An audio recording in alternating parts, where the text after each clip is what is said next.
Because the government suggests, and Kiran Bedi is very vociferous about this, she says they don't want to give up they want to give up control over the CBI, because what lies in those files in the CBI offices, if that were to become public, most of our MPs and ministers might be behind bars.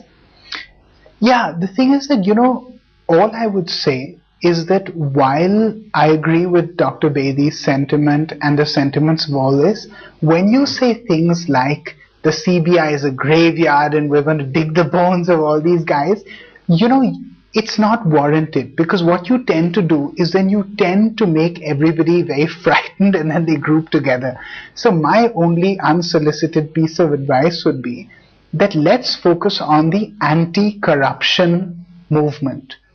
Let's not get into making these statements, because all they do is they're counterproductive. Let's focus on just one thing, which is what really most of these people are talking about, which is why they've been so successful in bringing this movement out, which is anti-corruption, anti-corruption, anti-corruption, and that's it. Let's not focus on, we're going to get these guys and we're not going to get these guys. For instance, I think that the media, which has been surreptitiously brought into this, right? And the NGOs, I'm actually against that. I think we need to have a media. The media is the great strength of this nation. If you can today sit across me and question me and my motives, that adds legitimacy not just to you and to me, but to the system that we live in. And so I salute you for that. So my point is, leave the media alone. We've seen what Minister Sidbal was proposing, and then there was such a furor about it on the internet that he had to back off and apologize, frankly, right? Leave the media alone. Have certain checks and balances where the NGOs are concerned, right? But aren't they already under the Prevention of Corruption Act? So why, you see, there is a very fundamental theory in political science, which is that is big government good? There was a point in political history where people thought that big government was good. I don't think people think that anymore. But the Lokpal, its critics allege, creates a bigger government, that you've got more and more thousands of more people being added to the government machinery. I'm saying the Lokpal is not governmental in its motive.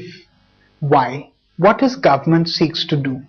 Government seeks to perpetuate itself, to perpetuate its own power, correct? So a politician seeks to perpetuate his own authority. The Lokpal has no personal authority, right? The Election Commission, the CVC, the CIC, these are institutions which have been very successful. They have no personal authority. So they have no personal motive. They have no personal agenda. Anna Hazare has no personal agenda, which is why he's been such a galvanizing force. What he wants is just for the nation. I have a couple of more questions before we end this interview. As we do this interview on Lokpal and the anti-corruption watchdog, Congress General Secretary Rahul Gandhi is campaigning ironically in your constituency. You think? And you're here doing this interview and everybody is asking, why is Varun not campaigning in Uttar Pradesh? I am going to campaign in certain areas, and it's just that the way the BJP is structured, the way it's designed, it's not essentially designed to stand behind one person. I think that's an honest assumption. So there are states where one leader is thrown up, but it's through a process. And so I'm involved in that process, and I'm also 10 years younger than my cousin. So I think you've got to give me a little bit of time, and hopefully through earning my stripes, I think that in 3 to 4 years things will work for because there are two big rallies that the BJP has done: the Jan Swabhiman Yatra in October, and then also the Jan Chetna Yatra that LK Advani did. You were a part of neither. So are you cut up with the party? Why is it that you're not campaigning? It's not that I'm cut up or anything, but I feel, and I think that this is the legitimate feeling, that one has to earn one's stripes. And, the leadership has been quite good to me. They were good enough to, let me become national secretary at, I think, 29. I was possibly the youngest for about 25 years. And, and so in time, I shall go to UP. and I'm, understanding it, and I'm touring, and I've, tried to introduce certain very good candidates into the election from the BJP.